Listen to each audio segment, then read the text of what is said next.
அன்புள்ளம் கொண்ட VSO TV நேயர்களே வணக்கம். திருவரங்கம் ஸ்ரீ ரங்கநாத சுவாமி துணையுடனும் பழனி ஸ்ரீ பாலதந்தாயுத சுவாமி அருளுடனும் நான் உங்கள் ஜோதிடர் வெங்கடேஸ்வரன். இப்ப நம்ம எதை பத்தி பார்க்க போறோம்னா சித்திரை மாத பலன்களை பத்தி பார்க்க போறோம். பலன்களை பத்தி பார்க்கறதுக்கு முன்னாடி இந்த சித்திரை மாதத்துல எந்தெந்த கிரகங்கள் எப்பப்ப பயிற்சி ஆகுது அப்படிங்கிறத முதல்ல பார்ப்போம். சூரிய பகவானானவர் மேசராசியில சஞ்சரிக்கிற மாதம் தான் சித்திரை மாதம். செவ்வாய் பகவானானவர் மீனராசியில இருக்கார். சித்திரை 28க்கு பின் மேசராசியில ஆட்சி பலத்துல வரார் அப்படிங்கிறது சொல்லலாம். அப்ப சூரியனும் செவ்வாயும் 28க்கு பின் சித்திரை 28க்கு பின் சேர்ந்து இருக்காங்க அப்படிங்கிறத சொல்லலாம். சரிங்களா? அதே மாதிரி புதன் பகவானானவர் மீன ராசியிலிருந்து சித்திரை 17க்கு பின் மேச ராசிக்கு சஞ்சரிக்கிறார். ஸோ இந்த அமைப்பு எந்த மாதிரியான மாற்றங்களை குறிக்கும்? குறிப்பா தகவல் தொழில்நுட்பத்துல எந்த மாதிரியான புரட்சியை கொடுக்கும்? சூரியன் செவ்வாய் சேர்றதுனால புரட்சிகரமான அமைப்பு கொடுக்கும். எந்த மாதிரி இருக்கும்? இது மட்டும் இல்லாம சுக்கிர பகவானவர் சித்திரை 6ஆம் தேதியே ரிஷபராசியில சஞ்சரிக்கிறார். குரு பகவானவர் மிதுன ராசியில அப்படியே இருக்கார். எந்த மாற்றமும் இல்லை. சரிங்களா? அதே மாதிரி சனி பகவானவர் மீன ராசியில இருக்கார்.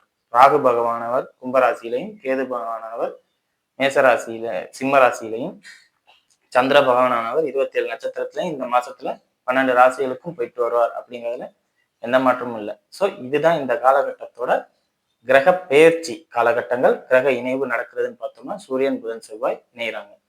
ஸோ இந்த அமைப்புகளால எந்த மாதிரியான மாற்றங்கள் நடக்கும் அப்படிங்கிறத 12 ராசிகளுக்கும் பார்ப்போம். பொது பலனானது, அதாவது இந்த வருடத்துடைய பொது பலனானது நம்ம ஆல்ரெடி ஒரு வீடியோல போட்டிருக்கோம். அந்த வீடியோட டிஸ்கிரிப்ஷனை வேணா கீழே லிங்க்ல டிஸ்கிரிப்ஷன்ல போட்டு வைக்கிறேன், போய் பாருங்க. இப்போ வாங்க 12 ராசிகளுக்கும் உண்டான பலன்களை பார்ப்போம். சிம்ம ராசி அன்பர்களே, ராசியாதிபதியே ராசிக்கு 9ஆம் இடத்தில் உச்ச நிலையில இருக்கார். உண்மையிலே இது உங்களுக்கு எப்பவுமே சித்திரை மாசமும் ஆனி மாசமும் ஒரு அற்புதமான காலகட்டம். ஏன்னா ராசியிலே சூரியன் இருப்பார், இல்ல ராசிக்கு 9ல சூரியன் இருப்பார். அதுவும் எப்படி இருப்பார்? வலுவா இருப்பார். அப்ப இந்த சமுதாயம் உங்களை ஏற்றுக்கொள்ளும். நீங்க ஏதாவது ஒரு தப்பு பண்ணியிருப்பீங்க நேரத்துக்கு. காரணம் என்ன? கேது ராசியில இருப்பதனாலும், ராசிக்கு 7ஆம் இடத்தில் சனி இருப்பதனாலும். அதோட முக்கியமான விஷயம், இப்ப கொஞ்ச நாளா மாசி மாசத்துல பங்குனி மாசத்துலலாம் சூரியனானவர் ராகுவுடனும் சனியோடையும் சேர்ந்து இருந்தனால கண்டிப்பா ஏதாவது தவறுகளோ இல்ல அனர்த்தமோ நீங்க ஏதாவது பண்ணியிருப்பீங்க. அதை இந்த காலகட்டத்தில் சரி செய்து இந்த உலகம் உங்களுக்கு ஏற்றுக்கும். அவர் என்ன பண்றது? எல்லாரும் 5 பேரும் ஒன்னா இருக்கிறது இல்ல. எப்பவுமே ஒரு மனுஷன் 100% இருக்க முடியாது. ஏதோ ஒரு குறை இருக்கும் மனுஷனுக்கு. அப்படிங்கிற பக்குவத்தை உங்களுக்கும் கொடுக்கும், உங்களை சார்ந்து இருப்பவர்கள்ட்டையும் கொடுக்கும் அப்படிங்கிறத சொல்லலாம். மக்களால் ஆதரிக்கப்படுவீர்கள். அதுக்கு காரணம் சூரியன் உச்சமாயிருச்சு. நீங்க பலமாயிட்டீங்க, உங்க எதிர்பார்த்து எல்லாம் வாழ்ந்துகிட்டு இருக்காங்க அப்படிங்கிற ஒரு புரிதலை நீங்க வாயே திறந்து பேசாம அவங்க புரிஞ்சுக்குவாங்க அப்படிங்கிறத சொல்லலாம். ஏன் அந்த சொல்றேன் பாத்தீங்களா? ஏதாவது தப்பு ஏன் செஞ்சிருப்பீங்கட்டு, அந்த தவறுகள் ஏன் செஞ்சீங்க, எதுக்கு செஞ்சீங்கிறத வாயே துறக்காம எல்லாரும் புரிஞ்சுக்குவாங்க, அட்ஜஸ்ட் பண்ணிட்டு உங்களை அக்செப்ட் பண்ணிக்குவாங்க அப்படிங்கிறதுதான் சொல்லலாம். ஆனா கேது ராசியில போறதை மட்டும் மறக்கவே கூடாது. அது எப்பவுமே உங்களை ஒரு குழப்பத்திலையும் ஒரு பற்றற்ற நிலையிலையும் என்னத்த வாழ்ந்தோம், அதாவது ஒரு லைஃப்ல ஒரு சாட்டிஸ்ஃபைடான விஷயங்கள் எல்லாமே இருக்குங்கிறதுல எந்த மாற்றமும் இல்லை. கேதுவுக்கு வீடு கொடுத்தவன் உச்சமாகிறார். அப்ப கேதுவும் உச்சமானதுக்கு சமமான வேலையைத்தான் பார்க்கும். பற்றற்ற நிலை. இது யாருக்கு நல்லா இருக்குன்னு பார்த்தா ஆன்மீகம் சம்பந்தப்பட்ட அமைப்புல இருக்கிறவங்களுக்கும், அதே மாதிரி மாலை போட்டு கோயிலுக்கு போயிட்டு இருக்கவங்களுக்கும் சூப்பரா இருக்கும் அப்படிங்கிறத சொல்லலாம். ஆன்மீகத்திலையும் மாலை போட்டு இருக்கவங்களுக்கும் அருமையா இருக்கும் அப்படிங்கிறத சொல்லலாம். அதே மாதிரி கோர்ட்ல டைவர்ஸ் கேஸ் மட்டுமே அட்டன் பண்றதுக்கு ஒரு சில லாயர் இருப்பாங்க. அவங்களுக்கு எல்லாம் சூப்பரா இருக்கும் இந்த காலத்துல. இந்த சித்திரை மாசம் ஃபுல்லா நீங்க அட்டன் பண்ற கேஸ் எல்லாம் எந்த தடையும் இல்லாம சக்சஸ் ஆகும். இல்லாட்டி உங்களுக்கு வருமானம் அதிகமா கிடைக்கும். அவரை போய் பாருங்க அப்படின்ட்டு. அதே மாதிரி சுக்கிரன் ஆட்சி பலமும் பெறார். சூரியன் சித்திரை 6க்கு அப்புறம் சுக்கிரன் ஆட்சி பலமும் பெறார். அதையும் நீங்க நோட் பண்ணணும். அப்படிங்கும்போது என்ன ஆகும்? பிரிச்சு விடுறதும் நீங்களா இருப்பீங்க, சேர்த்து விடுறதும் நீங்களா இருப்பீங்க. அப்ப அந்த மாதிரி நிறைய நடக்கும். அது ரொம்ப டெப்தா பேசினா பொது இடத்துல பேசக்கூடாது. ஜாலியா ஃப்ரெண்ட்ஸோட பேசும்போது அதெல்லாம் பேசலாம். ஸோ பிரிச்சு விடுறதும் நீங்க தான், சேர்த்து வைக்கிறதும் நீங்க தான் அப்படிங்கிற இதுல இருக்கிறதுனால எல்லாமே ஓரளவுக்கு நல்லா இருக்கும் அப்படின்னே சொல்லலாம். சிம்மராசி அன்பர்களை பொறுத்தவரை இந்த காலகட்டத்துல திருமண அமைப்பு அற்புதமா இருக்கும். ஏன்னா ராசியாதிபதி உச்சமும், ராசிக்கு 7ஆம் அதிபதி 8ல இருந்தாலும் சனியோட செவ்வாயோட சேர போறார். 4 9க்குரியவரோட சேர போறார். இது தந்தைக்கு பாதகம், தாய்க்கு பாதகம். ஆனா உங்களுக்கு ஒரு திருமண வாழ்க்கைக்கு ஏற்படுத்தி கொடுப்பார். சண்டை போடுறதுக்கு ஆள் வேணும்ல, அதுக்காண்டிதான். அதாவது ஏற்படுத்தி கொடுப்பாரு. எதுக்குன்னா சண்டை போடுறதுக்கு ஒரு ஆள் வேணும். அப்போ கணவன் மனைவி இருக்கிற பிரச்சனை பெருசா இருக்கும். அதெல்லாம் நார்மல். கணவன் மனைவிக்குரிய பிரச்சனை போராவே வரும். பெருஞ்சண்டையாவே வரும். ராசிக்கு 7ஆம் இடத்துல இருக்கிறனால கண்டிப்பா 3வது நபர்கள் இன்வால்வ்மெண்ட் இருப்பாங்க. இதெல்லாம் நடக்கிறது எந்த அளவுக்கு உண்மையோ, அட் த சேம் டைம் பேச்சுலரா இருக்கிற சிம்மராசினருக்கு மேரேஜ் ஆகும். ஏன்னா அப்படியெல்லாம் ஒரு ஆள் வந்தாத்தான் சம்பந்தமே இல்லாத பிரச்சனைகள் இந்த மாதிரி விஷயங்களை ஃபேஸ் பண்ணீங்க, இந்த மாதிரி நடக்குங்கிறதுனால இதெல்லாம் இருக்கு. சரிங்களா? திருமண வாழ்க்கை சிம்மராசினருக்கு இந்த காலகட்டத்துல கொஞ்சம் பத்தாது. ஆனா திருமணம் ஏற்கும். திருமணம் ஆகாதவர்களுக்கு திருமணம் அமையும் அப்படிங்கிறத சொல்லலாம். சரிங்களா? மற்றபடி ஒரு குறையும் இல்லை. வருமானம் இந்த காலகட்டத்துல அதிகப்படியாவே இருக்கும். தேவைக்கு அதிகமான பணம் கையில் புழங்கக்கூடிய காலகட்டங்கள்லாம் வரும். சித்திரை 10க்கு மேல நிறைய, அதாவது பிறருடைய பணமே உங்கள்கிட்ட தேடி வரும் அப்படிங்கிறத சொல்லலாம். ஸோ அதெல்லாம் நீங்க இந்த காலகட்டத்துல சரியான முறையில பயன்படுத்திக்கிட்டீங்கன்னா யோகமான அமைப்புகளையும் கொடுக்கும் அப்படிங்கிறத சொல்லலாம். ஆன்மீகம் சம்பந்தப்பட்ட லைன்ல இருக்கிறவங்களா இருக்கும் பட்சத்தில் உங்களோட பேர் வரும். ஆன்மீக குருமார்களாகவோ இல்லை ஆன்மீக தலைவராகவோ உங்களை ஏத்துக்கோங்க அப்படிங்கிறத சொல்லலாம். சரிங்களா? வாங்க நட்சத்திர ரீதியான பலன்களை பார்ப்போம். மக நட்சத்திரக்காரர்கள். மக நட்சத்திரக்காரர்களை பொறுத்தவரை எப்பவுமே நட்சத்திராதிபதி ராசியில இருக்கார். அதோட முக்கியமான விஷயம் நட்சத்திராதிபதி நட்சத்திரத்திலே போறார். கேது சுயசாரத்துல போய்கிட்டு இருக்காரு. இது உங்களுக்கு அதிகப்படியான மனக்குழப்பங்களையும், என்ன சொல்ல போனா டிப்ரெஷன் பாங்க, அதை ஸ்ட்ரெஸ்ஸும் பாங்க, அதை எதுவுமே வேண்டாம் அப்படின்னு சொல்லிட்டு போற அளவுக்கு உங்களுக்கு லைஃப் இருக்கும்.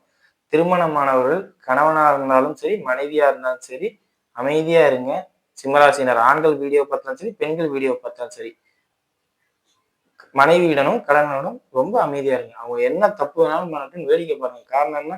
8ஆம் இடத்துல சனியும் 4 9க்குரியவர் செவ்வாய் இது ரெண்டும் சேர்ந்து 8ஆம் இடத்துல இருக்கிறது. கண்டிப்பா இந்த சிம்மராசி ஆண்களா இருந்தா உங்க அம்மாவால உங்க மனைவிக்கு பிரச்சனை, உங்க அப்பாவால உங்க மனைவிக்கு பிரச்சனை. இதே சிம்மராசி பெண்கள் இந்த வேலையை இந்த வீடியோவை பார்த்தீங்கன்னா உங்களோட தாய் தந்தையரால உங்க கணவருக்கு பிரச்சனை, இல்ல கணவரோட தாய் தந்தையரால உங்களுக்கு பிரச்சனை. இந்த மாதிரி ஏட்டி குட்டியே நிறைய நடக்கும். சொத்து பிரச்சனையெல்லாம் நடக்கும். உங்களாலே சொத்து பிரச்சனை நடக்கும். செவ்வாய் சகோதரக்காரர்கள், அப்ப கொழுந்தனார் பிரச்சனை, இந்த மாதிரி நிறைய நடக்கும். கொழுந்தனார் பிரச்சனை, அதே மாதிரி குழந்தையார் பிரச்சனை, இந்த மாதிரி எல்லாம் நடக்கும். சம்பந்தமே இல்லாத விஷயங்கள்லாம் இந்த காலகட்டத்துல நிறைய நடக்கும்.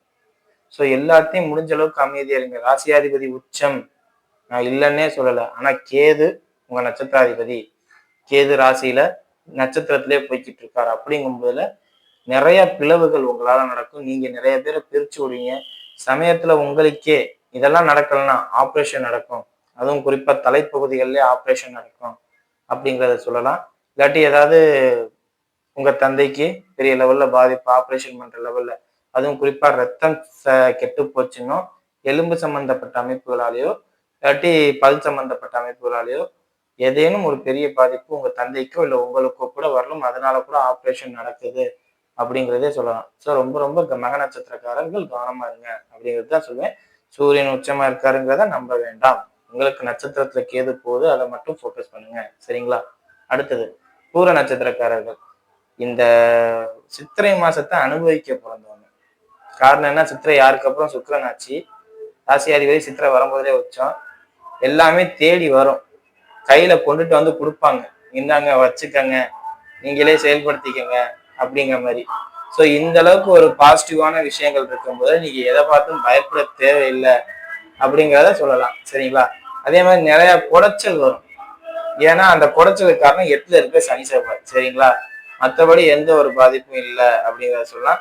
நீண்ட நாட்களாக குழந்தை இல்லாதவர்களாக இருக்கும் பட்சத்தில் குழந்தை பாக்கியம் ஏற்படும், திருமண பாக்கியமும் ஏற்படும்.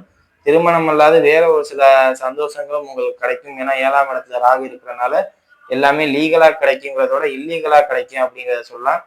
வேற்று மத தொடர்புடைய திருமணம் உங்களுக்கு இந்த காலகட்டத்துல வலுவா நடக்கும். அதாவது உங்க சமுதாயம் இல்லாம, உங்க இனம் இல்லாம, உங்க அப்பா அம்மாவை மீறி லவ் மேரேஜ் அப்படின்னு சொல்லலாம், வேற்று மத மேரேஜ் அப்படின்னு சொல்லலாம், வேற்று இன மேரேஜ் அப்படிங்கிற மாதிரி இன்டர்கேஸ்டுக்கு ஃபுல் அண்ட் ஃபுல் உங்களுக்கு சப்போர்ட்டிவா இருக்கும். ஆனா 8ல செவ்வாய் சனி இருக்கிறத மட்டும் கவனம் பண்ணிக்கோங்க. இந்த நேரத்துல இன்டர்கேஸ்ட் மேரேஜ் பண்ணா பல பிரச்சனைகளை பார்ப்பீங்க. அந்த பிரச்சனையெல்லாம் தாங்குற அளவுக்கு சூரியனும் உச்சமா இருக்கு, சுக்கிரனும் ஆட்சியா இருக்கு அப்படிங்கிறத சொல்லலாம். சரிங்களா? ஸோ பூர நட்சத்திரக்காரர்களுக்கு எந்த ஒரு பாதிப்புமே இல்லை. எதையும் துணைஞ்சு செய்யலாம். தொழில் சம்பந்தப்பட்ட அமைப்புகள்ல மட்டும் யார்கிட்டையும் ஏமாந்துடக்கூடாதுங்கிறத மட்டும் கவனம் பண்ணிக்கோங்க. சரிங்களா? அடுத்தது உத்திர நட்சத்திரக்காரர்கள். உத்திர நட்சத்திரக்காரர்களை பொறுத்தவரை 7ஆம் இடத்துல ராகு இருக்குங்கிறது தான் மெயினான விஷயமே. சூரியன் உச்சம், நட்சத்திராதிபதி உச்சம். ஸோ உச்சாதி உச்சத்துக்கு நீங்க போயிட்டீங்க. எல்லாமே பவர்ஃபுல். எந்த குறையும் இல்லை. மனைவி கிட்டையும் கணவன்கிட்டையும் மட்டும் டம்மி பேசுனீங்க. திருமணமானவர்களுக்கு ரொம்ப ரொம்ப சிக்கலா இருக்கும். அதே மாதிரி தாயாருடைய உடல்நிலை, தந்தையாருடைய உடல்நிலை ரொம்ப கவனமா பார்த்துக்கணும். பூமி சம்பந்தப்பட்ட அமைப்புகள்ல ஏதேனும் பாதிப்பு இருக்கும். ஏன்னா இது எல்லாம் என்ன, 4ஆம் அதிபதி 8ல போய் உட்கார்ந்தது முதல் தப்பு. 2வது தப்பு அவர் சனியோட சேர்ந்தது. ஸோ பூமி சம்பந்தப்பட்ட அமைப்போ, தாயார் சம்பந்தப்பட்ட அமைப்போ பாதிப்பு இருக்குங்கிறதுல எந்த மாற்றமும் இல்லை. உங்களுக்குமே பல், எலும்பு சம்பந்தப்பட்ட விஷயங்கள்ல ஏதேனும் குறை ஏற்படலாம். அதெல்லாம் கொஞ்சம் கவனமா பார்த்துக்கோங்க. மற்றபடி எந்த குறையும் இல்லை. ராகு 7ஆம் இடத்துல இருக்கிறதுனால கண்டிப்பா ஆணா இருந்தாலும் சரி, பெண்ணா இருந்தாலும் சரி, கணவன் மனைவி அல்லாது 3வது நபர், அதாவது இப்ப ஆண்கள் இந்த வீடியோ பாக்குறீங்கன்னா உங்க மனைவி இல்லாம இன்னொருத்தவங்க, பெண்கள் இந்த வீடியோ பாக்குறீங்கன்னா உங்க கணவர் இல்லாம வேற ஒரு ஆள், அப்படி ஒரு ஆள் உங்க லைஃப்ல என்ட்ராவாரு, உங்களை குழப்புவாங்க, உங்களோட லைஃப் ஸ்டைலை கலைச்சு விடுறதுக்கு என்ன வேலையோ அதெல்லாம் பார்ப்பாங்க. காரணம் என்னன்னா, 2ஆம் அதிபதினு சொல்லக்கூடிய புதன் நீச்சம் பெற்று சனி செவ்வாயோட சேர்வதும், 7ஆம் இடத்தில் ராகு இருப்பதும், 3ஆம் நபரோட தலையீட்டால் குடும்பம் கலைந்தது அப்படிங்கிற ஒரு அமைப்பு வரும். அதே மாதிரி சேர்த்து வச்சிருக்க பணமும் இந்த காலகட்டத்துல கவனம். 11ஆம் அதிபதியும் உங்களுக்கு புதன் தான். அது நீச்சமாய் சனி செவ்வாயோட சேர்றதுங்கிறது கொஞ்சம் திருடு போறது இந்த மாதிரி அமைப்புகள்லாம் இருக்கும். இல்லாட்டி தேவையில்லாம பெரியவங்க சொல்றாங்க ஆசைப்பட்டு, அவலாசைகள், 11ஆம் இடங்கிறது அவலாசைகள் நீச்சம் பெற்று சனி செவ்வாயோட சேருது. உங்களோட அற்பத்தனமான ஆசைகள், அவலாசைகளால ஏதேனும் பாதிப்பு ஏற்படும் அப்படிங்கிறத சொல்லலாம். குறிப்பா உங்க தந்தை உங்களால் கடன் வாங்குற அமைப்பு ஏற்படும். இல்லாட்டி உங்க தாயார் உங்களால் மனவேதனைப்படக்கூடிய அளவுக்கு ஏதாவது சூழ்நிலை நடப்படும். அதே மாதிரி புதன் நீச்சமாகறதுனால உங்களோட ஆசைகள் நிறைவேறும். ஆனா அது பயனற்றதா போயிடும் அப்படிங்கிற அமைப்புகள் இருக்கு. இதெல்லாம் மட்டும் பார்த்துக்கோங்க. மற்றபடி அதாவது குடும்ப வாழ்க்கையில தாய், தந்தை, மனைவி இவங்க வேதனைப்படுற அளவுக்கு நீங்க நடந்துருவீங்க அப்படிங்கிறதான். பேச்சுலரா இருந்தீங்கன்னா அப்பா அம்மாக்கு உங்களுக்கு கல்யாணம் பண்ண முடியல அப்படின்னு சொல்ற விஷயத்த வச்சு மனசங்கடப்படுவாங்க ஒழிய வேற எதுவும் நடக்காது. சரிங்களா? மற்றபடி எல்லாமே உங்களுக்கு சூப்பர். பிளஸ் தொழில் ரீதியா அற்புதமா இருக்கு. ராசிக்கு 10ஆம் இடத்துல சுக்கிரன் ஆட்சி பலத்துல இருக்கவங்க எதையும் துணிஞ்சு செய்யலாம் நீங்க அப்படிங்கிறத சொல்லலாம். சரிங்களா? வீடியோ இப்பதான் ஃபர்ஸ்ட் டைம் பார்க்கறதா இருந்தா லைக் பண்ணுங்க, ஷேர் பண்ணுங்க, கமெண்ட் பண்ணுங்க. சேனலை மறக்காம சப்ஸ்கிரைப் பண்ணுங்க. வேற எதுவும் ஜோதிட ஆலோசனைக்கு கீழே உள்ள நம்பருக்கு கால் பண்ணுங்க. நன்றி.